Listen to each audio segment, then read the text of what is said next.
Good morning or good afternoon, everyone. This is Lucia Spaggiari speaking, Business Development Director at MFR, and it is a pleasure to virtually be with you today. I'd like to share with you some information on a new initiative called the Data Platform, along with a simulation of how this works and the benefits for professional associations. Data Platform is a new initiative that was supported by a number of funders, including AFD, Liechtenstein Development Service, the Luxembourg Ministry for Aid, ADA, CDC, and SIDA, with the participation of the Social Performance Task Force, CERES, the Smart Campaign, Mimosa, BRS, and the PPI. The Data Platform is a project managed by MFR and co-managed together with the Smart Campaign for the Client Protection module and with CERES for the SPI4 module.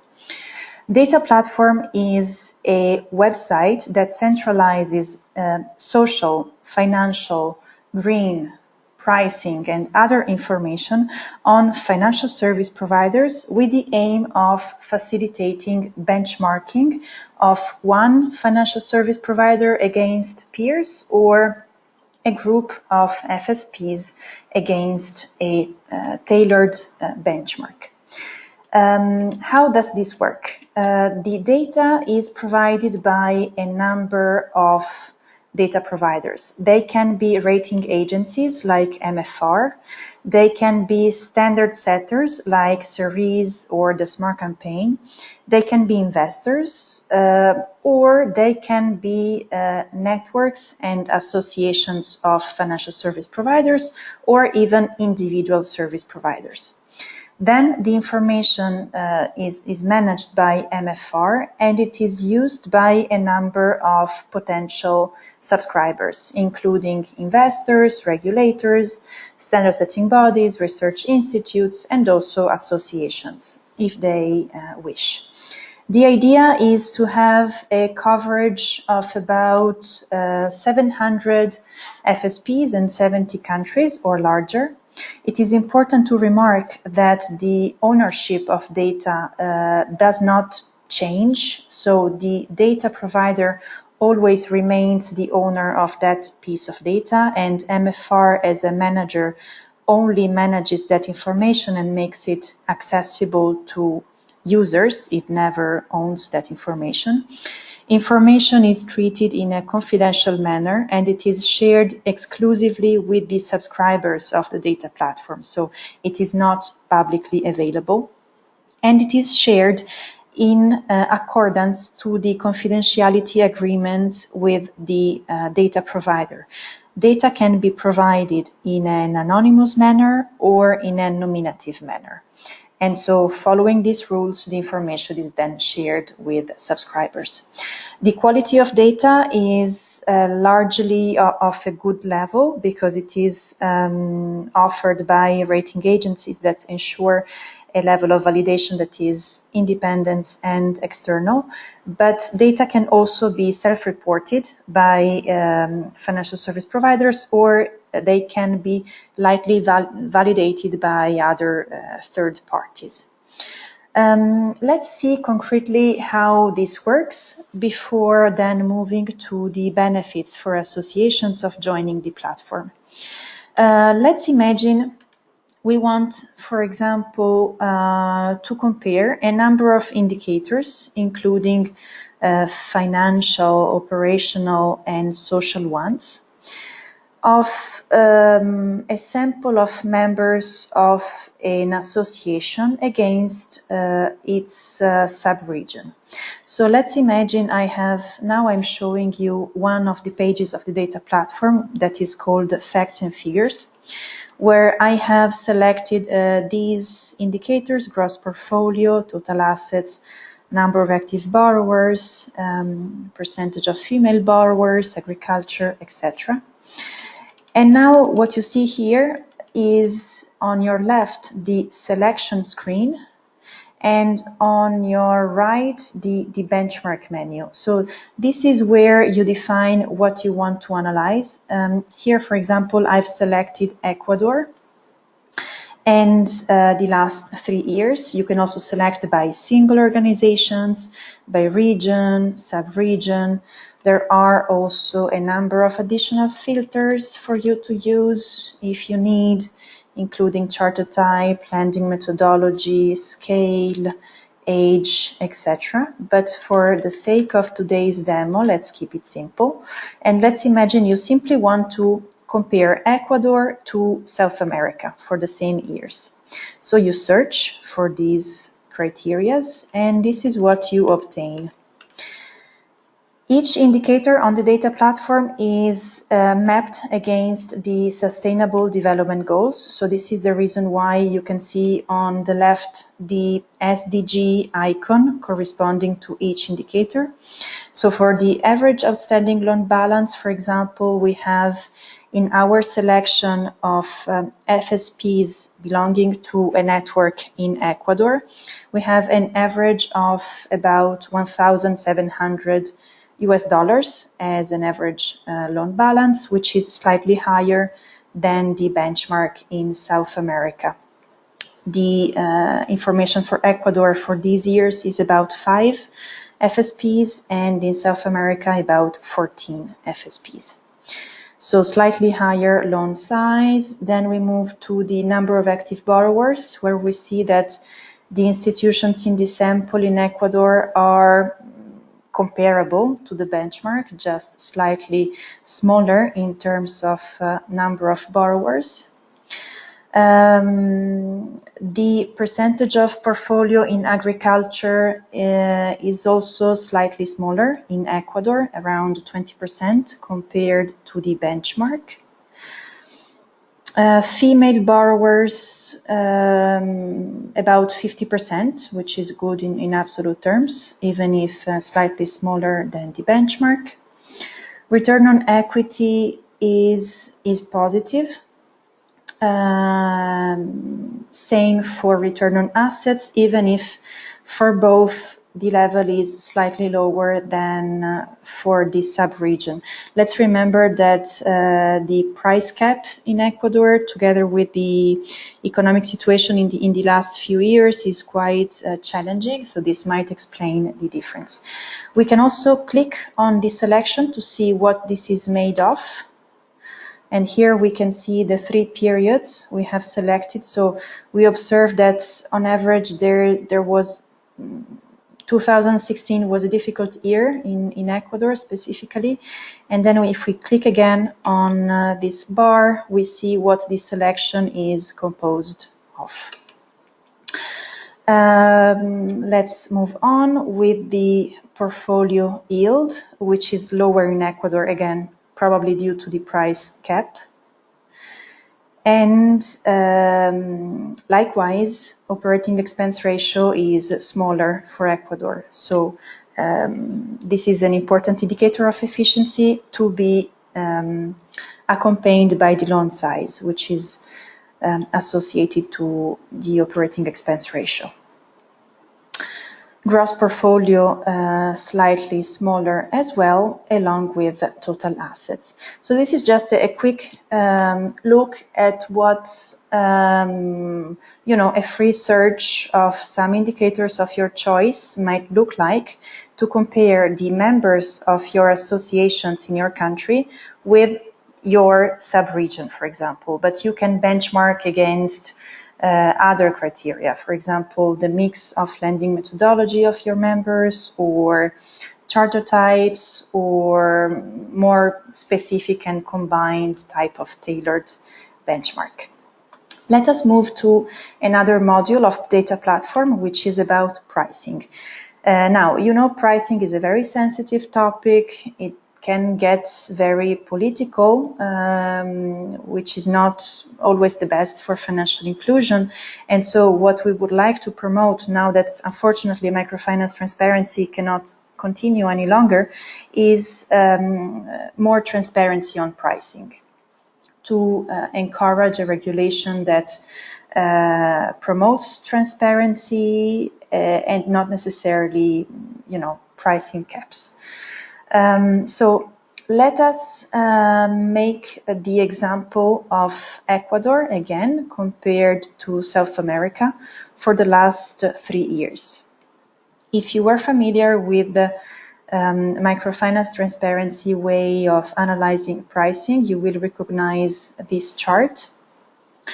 Here on this chart, you have on the vertical dimension APR, annual percentage rate. So this is the effective interest rate, taking into consideration all interest, fees, mandatory insurance, taxes, and mandatory deposits. So this is from the perspective of the client.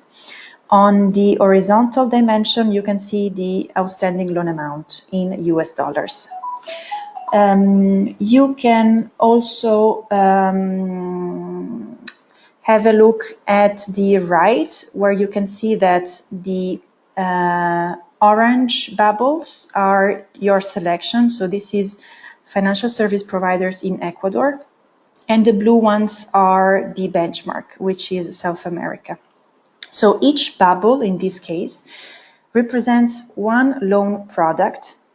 The orange ones represent loan products in Ecuador, for which we know the loan size and the APR. The curve that you can see on the graph represents, for the green one, the average of the sector, and the red one is the average increased by 15%, which is the Smart Campaign tolerance deviation for the analysis of responsible pricing. So this gives you a first idea of what is the positioning of Ecuador pricing compared to benchmarks. Because the bubbles are, for their majority, under the curve, the majority of Ecuadorian loan products analyzed is in line or lower than the pricing in the sub-region. If we go to one specific bubble, we can also learn more. For example, the lending methodology of this specific product, which was individual, with a declining balance method of calculation of the interest. And if we move here for another example, here we can see a Village Bank loan with flat type of calculation of interest. It is also interesting to look at so here, you see the inverse relationship between loan size and APR. The smaller the loan, the higher the APR needed to make it sustainable. So this is a relationship that is known to microfinance practitioners. It is a bit less known by regulators, for example. Another relationship that is interesting and is quite consistent in financial inclusion is the one between APR and loan term. So similarly to loan size, the shortest loan terms are also the most expensive to make. This is why you see that the higher the APR, the shorter the term on this graph. So this is again a quick look at the analysis of pricing that can be made on the data platform. Let's move to yet another module, which is the Ceres SPI4, where, for example, we can choose to compare the members of an association in Peru with other FSPs in Latin America. And okay, and so the result that we get is an average score by dimension. We see here 44% for the first dimension and higher for the responsible treatment of client. Then we can benchmark the performance of the selected institutions, which is the blue one, with the benchmark, which is the orange one. And we can have a detailed look at the universal standards dimensions. There is also a client protection specific deck. All right, so this is just for a very quick look, and please, if you're interested in learning more, feel free to come back to me. What I'd like also to mention is the specific benefits that professional associations can get from the data platform. So there are two ways professional associations can get involved in the data platform. One is to provide data without subscribing, and this is for free. The other way is providing data and subscribing, which implies a subscription fee. Regarding subscription fees, the range of fees for professional associations, for example, for regional ones, ranges from 3,600 euros to about 1,000 euros, depending on the coverage of the subscription, regional, country, or global. I'll be happy to provide more details. But the idea is that there are these two ways to get involved. The first way is without subscription, and it implies facilitating the data provision from the member FSPs. In exchange for this, the association, as well as the member FSPs, receive a benchmark overview, which is less detailed than the one to which subscribers have access to, but still allows a first idea about the positioning of the members against peers. In case the majority of the data reported by FSPs is nominative, then the benchmark made available to associations and FSPs is at regional level. In case the majority of data are anonymous, the benchmark provided for free is only at global level. In case FSPs provide data on pricing, they also receive for free a price disclosure award, which is about testifying the availability of the institution to disclose in a transparent manner its pricing. Now, when it comes to the second option, the associations can decide to provide data and to subscribe. In this case, they get access to, for example, the type of pages I showed you right before, and they pay a subscription that varies depending on the scope desired. The idea is that the subscription is discounted by a ratio that takes into account the value of data provided by the association versus the value of the data, total data accessed by the associations. And there is also a possibility for the association, once data are reported, to then extract on a CSV or Excel format all the data reported, so that you can do your own internal aggregate analysis of data, complementary to the data platform. This is an example of the benchmark overview that associations receive for free in case they provide data. So this includes, this depends on the indicators provided by the FSPs, obviously. If they disclose APR, then the benchmark of APR is provided. If they do not disclose APR, then there can be no benchmark of APR, and so the benchmark that is provided is for those indicators that are reported, obviously, by the members. And this is an example for an association where the members provided for their majority nominative information, so that both the global and the regional benchmark is displayed.